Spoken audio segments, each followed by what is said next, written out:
Pierre et Jean utilisent eToro pour investir sur les marchés financiers.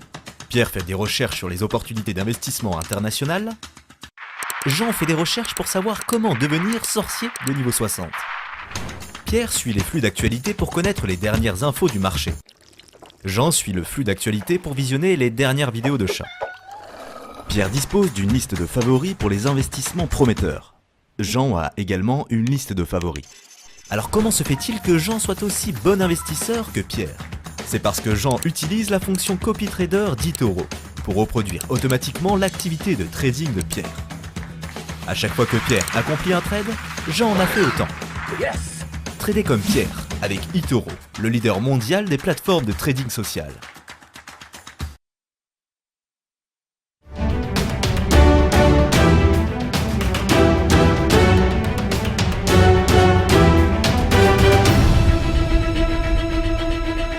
De retour dans le live Téléfinance, merci d'être avec nous. Place tout de suite au Chrono-CAC avec l'ouverture de la bourse de Paris. Ce matin, c'est Benoît Rousseau qui est avec nous, trader pour compte propre et fondateur du blog Enlil. Bonjour Benoît, comment ouvre le CAC ce matin ?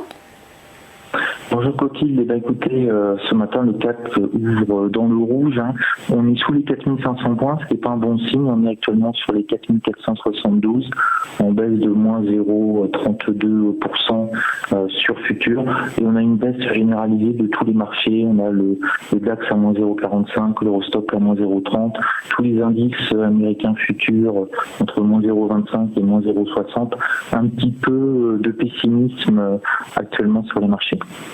À quoi s'attendre dans les prochains jours, Benoît? On sait qu'en ce moment, forcément, le marché est très dépendant de ce qui se passe, notamment aux États-Unis. À quoi est-ce qu'on peut s'attendre dans les prochaines heures, dans les prochains jours?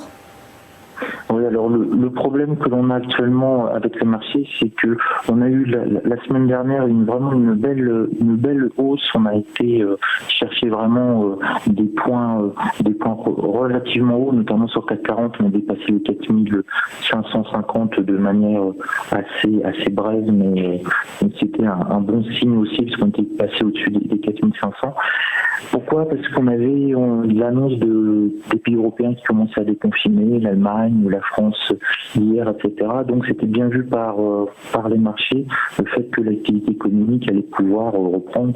Rappelons quand même que la zone euro, c'est pas une petite zone économique, c'est la principale zone économique au monde, on a tendance à l'oublier. Donc il y avait un peu de morale pour les intervenants, et puis là on a des mauvaises nouvelles encore toujours sur le coronavirus. On a des nouveaux cas à Wuhan, on a la Corée du Sud qui a aussi des cas qui apparaissent, et il commence à avoir une petite peur sur les marchés, une peur, si ça se confirme, qui peut devenir presque peur panique, c'est qu'il y a une deuxième vague de reconfinement. Là, les États se sont endettés, on a dépensé des centaines de milliards pour absorber le coût du premier confinement. Il y a eu une activité économique quasiment morte pendant 2 mois sur l'ensemble de la planète. Et là, ce que l'on a peur, c'est les premiers pays qui ont commencé à déconfiner, commencent à avoir des nouveaux cas, et on a peur d'un reconfinement qui ferait une seconde vague de baisse assez majeure sur les indices. Donc c'est pour ça qu'on est un petit peu, si j'ose dire vulgairement, le cul entre deux chaises, on ne sait pas trop quoi faire. On voit très bien sur les indices asiatiques, le Nikkei a fini légèrement dans le vert, les Chinois ont perdu 1,5%, on ne sait pas trop où on en est, et on le sent bien sur 440 à l'ouverture, on stagne sur 4475, on n'arrive pas vraiment à décider si on doit aller nord ou aller sud.